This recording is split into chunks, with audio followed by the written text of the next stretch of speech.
Kita nyo naman ang for today special natin mga karapsa.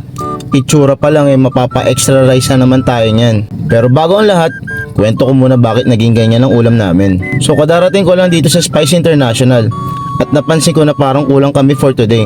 At napansin ko parang tahimik itong dalawa, si Chef Dong at itong si Kuya Menard. Why? Lalo na tong si Kuya Menard. Tignan ninyo parang supervisor. Nakapamaywang pa nga. Anyways, balikan kita mamaya Kuya Menard. Sabihin ko muna tong niluluto ni Chef Dong. Ito pala ang one of the best sellers ng Spice International, ang aming Fakbet Bagnet. O diba, sahog pa lang, solid na. O Chef Dong, parang nagtatampo ka sa bigas. Pati water dispenser na nililinis mo. Aba, may mali ata. Mukhang maganda ata bigayan ah.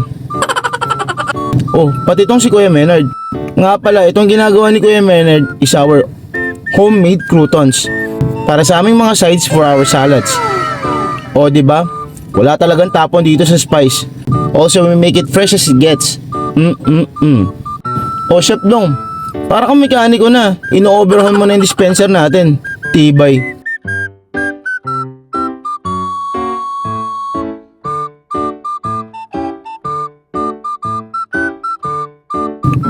Ano ginagawa mo dyan, Chef Dong? Tamang debone ng bangus ah. Ano kayang masarap na ulam sa bangus? Ah, alam ko na. Try natin gumawa ng Spanish style bangus. Para naman maiba. And syempre, para naman ganahan kayong dalawa. Kahit tatlo lang tayo ngayon. Chef Dong, huwag mo sabihin kay Chef Boyboy yan ha. Baka magtampo. Nakaraan kasi ikaw naman yung nawala. Ulam namin dilata. Pero Spanish din naman. O diba? Seryoso pa din dun si Chef Dong pati tong si Kuya Menard. Sige na nga. Gawin na natin to baka sakali mag-ibang mood ninyo. Since naka-boneless na siya, or should I say less bone, dadali ang cooking time niya. Also, pwede nyo gawin to lalo na kung kulang kayo sa oras at gutom na gutom kayo. Tulad nitong dalawang to. Tipid pa kayo sa gas. Pero kung gusto nyo mag-aksaya ng gas, tapos mura pa, puntahin nyo na lang tong si Boss Beads. Mapapamura ka. Sa mukha. Joke.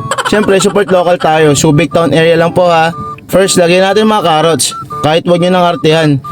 The important thing is the taste. Pero kung tinutuyo kayo, parang jowa ninyo, artihan nyo na lang ang mga cuts ng vegetables.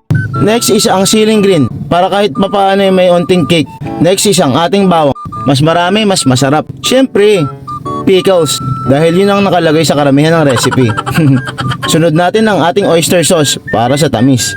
Next, ipatong na natin ang bangus sa gulay. Ilagay nyo na rin yung olive juice. A bit of paprika. And syempre, ang ating olive oil. O diba? Yari na naman tayo sa mga boss natin ito. Then, add our funeral water. Ay, may nakalimutan pala ako. Para maiba tayo sa mga ibang recipe, maglagay tayo ng atsara.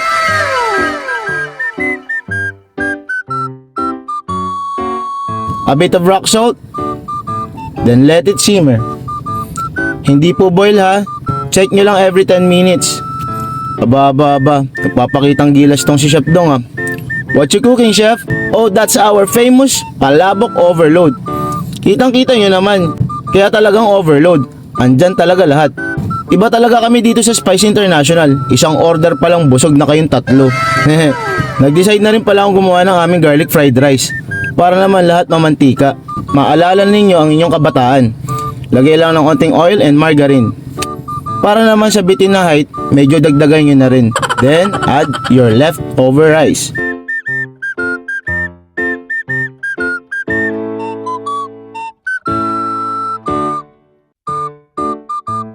And voila! Our very own Spanish style bangus. Manganin boys, Chef Boyboy, huwag ka selos ha. Hayaan mo, titirhan kita nito kung may matira.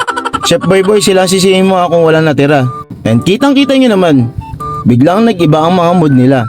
O diba? Nagbe-breakdance pa nga tong si Chef Dong habang nagtatakal ng food. Pati tong si Kuya Menard, happy na uli. Sabi na nga ba gutom lang Ayos para nagde-date, harapan pa nga. O diba? Mukha pa lang ni Chef Dong, mapapa-Alaska ka na naman. And that's it for this video. Palike and share na din mga karapsa. And I thank you.